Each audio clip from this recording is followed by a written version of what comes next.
এই যে বন্ধুরা, সবাইকে আজকে পিঠা বানিয়ে খাওয়াবো। সবাইকে পিঠা খাওয়ার দাওয়াত রইলো। পাটিসাপটা পিঠা অনেকের এলাকা অনেক ধরনের বলতে পারে, তবে আমার এলাকাতে পাটিসাপটা পিঠা বলে।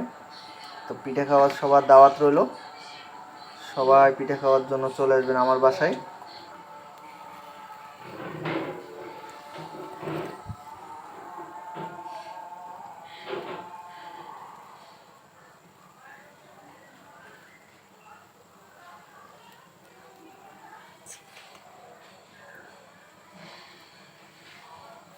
এই যে এবার হলো নারকেলের যে ইটা ছিল ওটা দিয়ে দিলাম।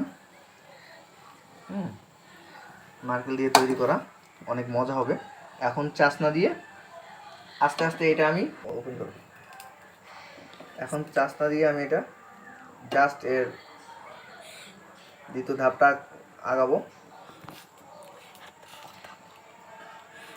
এই যে এখন এটা মোড়াই দিব, যেহেতু এটা পাটিসাপটা পিঠা, এর একটা দেখার সৌন্দর্য রয়েছে। এই যে এখন আমি এটা একটু আগুনে হিট দিয়ে একটু শক্ত করে ভাজবো, যেন এটা টেস্ট লাগে খেতে, ভিতরে কাঁচা ভাবটা না থাকে। এই যে হয়ে গেল।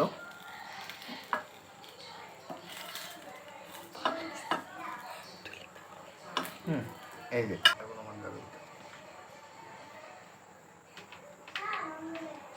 হয়ে গেছে।